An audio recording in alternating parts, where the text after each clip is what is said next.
Priatelia, čaute, sme tu opäť s Denisom. Bolo nám povedané, zase spravite nejaké video. Tak sme zobrali dva bicykle z obchodu Kelly's Theos F60 a Kelly's Theos F50. Teraz za veľmi priaznivú akciovú cenu, takže je potrebné to nejak spropagovať a povedať si, či za tú cenu to bude dobrý kauf. Preto sme tu, aby sme si o tom niečo povedali.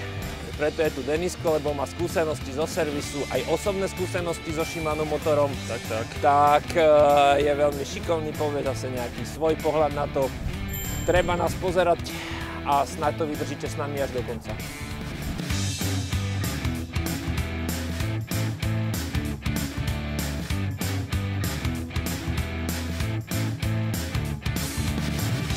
Priatelia, takže máme pred sebou elektrobicykle Mulety od slovenského výrobcu Kellys, čo je dobre povedať, že je to slovenský výrobca, podporíte slovenského výrobcu. Mulet 29 vpredu, 27,5 vzadu, Shimano motor 720 baterka, toľko na začiatok. Možno, Denisko, čo povieš ty ako taký endurový jazdec, Mulet, to ma napadlo. Vhodné, nevhodné? Môže byť, veľa výrobcov to teraz dáva strašne veľa, tých 27,5. Ja si to pochvaľujem. Čiže z takej teoretickej stránky veci vpredu 29 ti troška tak akože je taká rýchlejšia pocitovo. Tak, aj taká do tej jamy prekopírujú síce dodáva, 27,5 vzadu to dodáva úplne, stabilitu, ale... a 27,5 by mala byť taká kvázi obratnejšia do nejakých tých tak. So zadkom sa dá robiť čokoľvek. OK, no poďme na srdce toho bajku, to je motor Shimano EP8. Hodne diskutovaný, samozrejme je to z tej top 5, čo si môžete kúpiť, Shimano, Bosch, Yamaha, Brose, Panasonic, to opakujem stále dookola.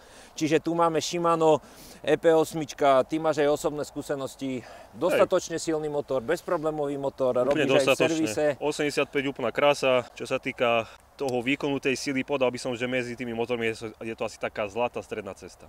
Hej, pomer, výkon, si myslím, že to je asi tak stred. Jasné.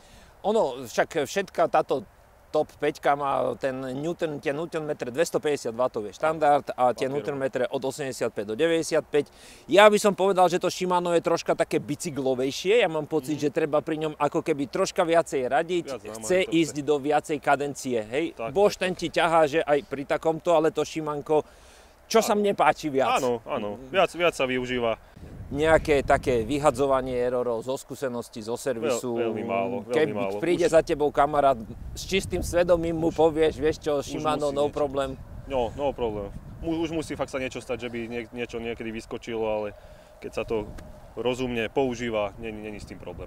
Samozrejme je nejaké percento vždycky, že sa niečo pokazí, nejaký error vyhodí, to majú úplne všetky motory. To Shimano s tým nejako nevyčnieva, tak by som to nazval.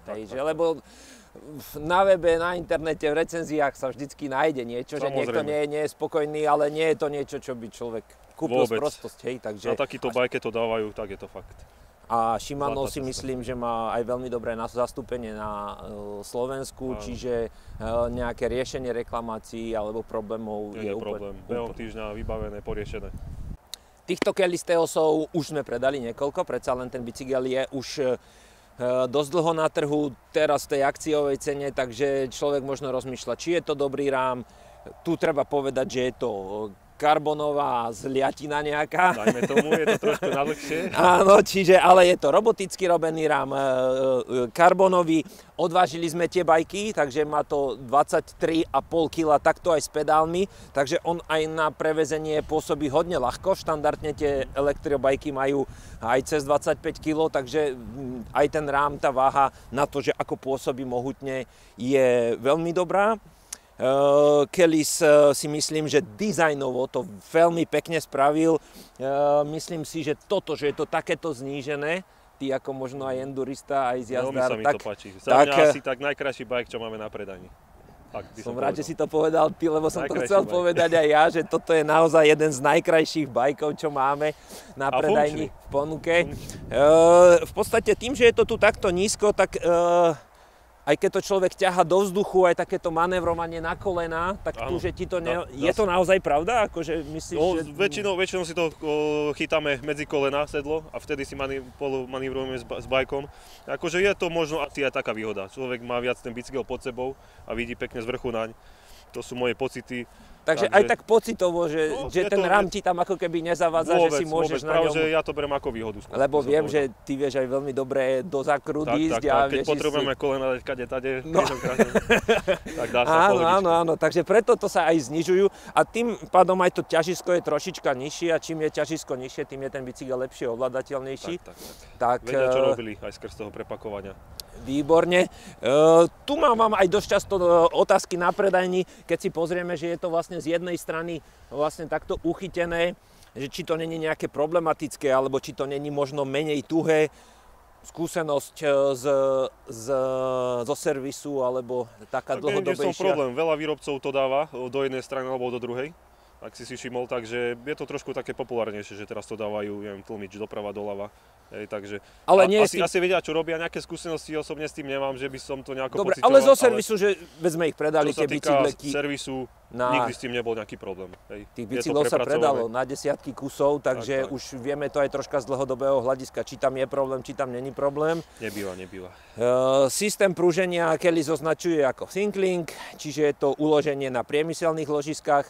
Viem, že spočiatku tam boli nejaké také pukotiky, alebo pukotiky boli v tých prvých modeloch. Niečo malo byť namazané, niečo nemalo byť namazané. Prišli sme na to spoločnými silami, takže už to je všetko poriešené. Nové modely už sú úplne vyriešené. Čiže nepukoce to a není to nejaké problémy, že by to chytalo nejaké vakle, hej, alebo niečo takéto? Nie, zatiaľ sme sa s tým vôbec nestretli. Žiadny vakel, nič. Lebo treba si úprimne povedať, elektrikári mávajú aj troška viacej kilečiek. Jedno, dve navyše. Jedno, dve pivka.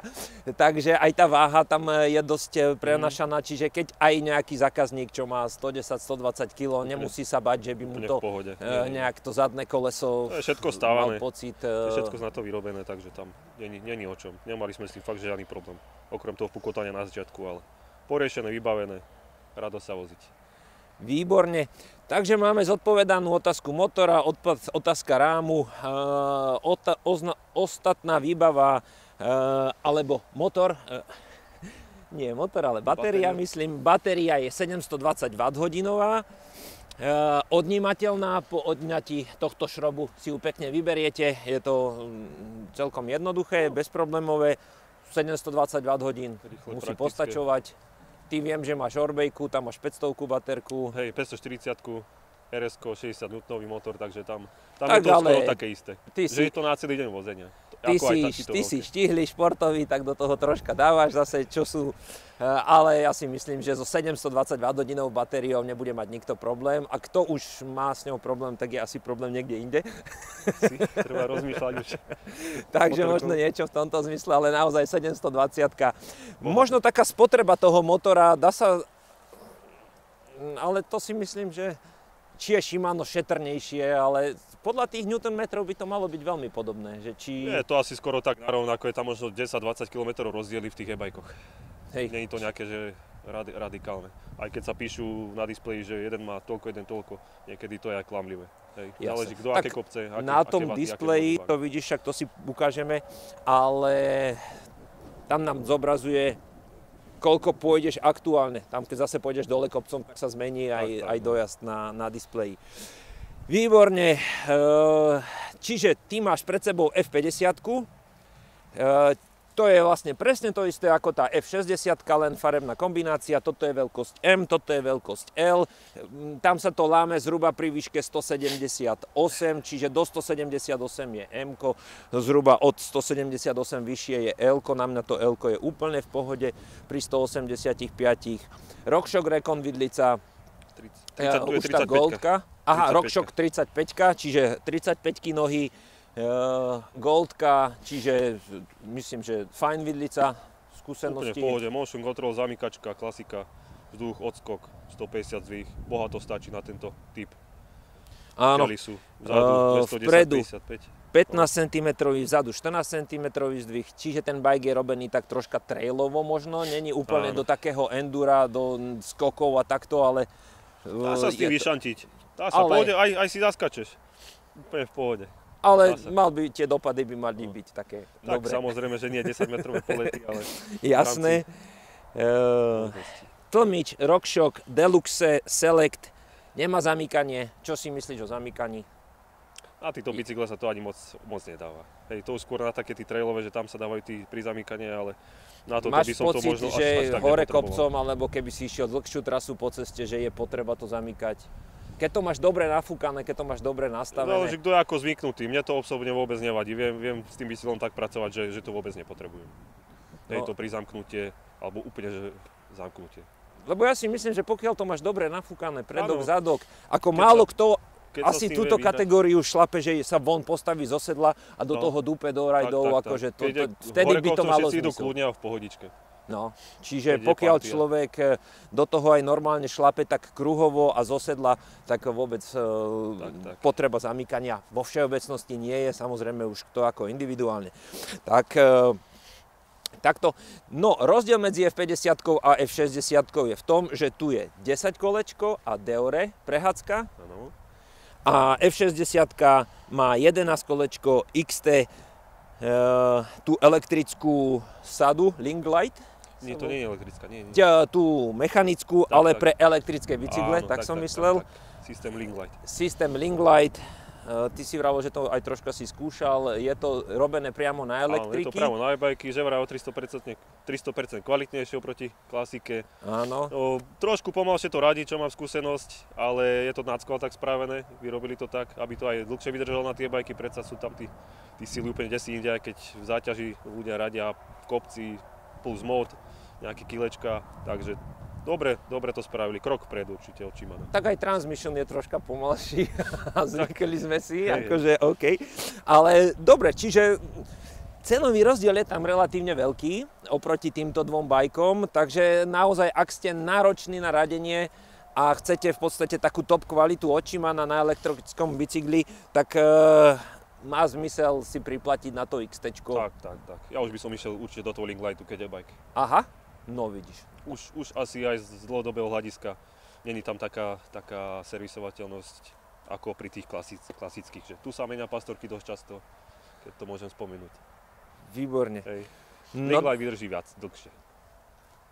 OK, no vidíš, nová informácia, super. Brzdy, štvorpiesty, Shimana, klasika, myslím si, že adekvátne ku kvalite bicykla, to už sú individuálne veci. Postačujúce. Výborne, samozrejmosťou sú teleskopky. Denisko, ja som rád, že si tu so mnou, akože mám pocit, že ide z teba odbornosť, perfektne sa mi s tebou robí.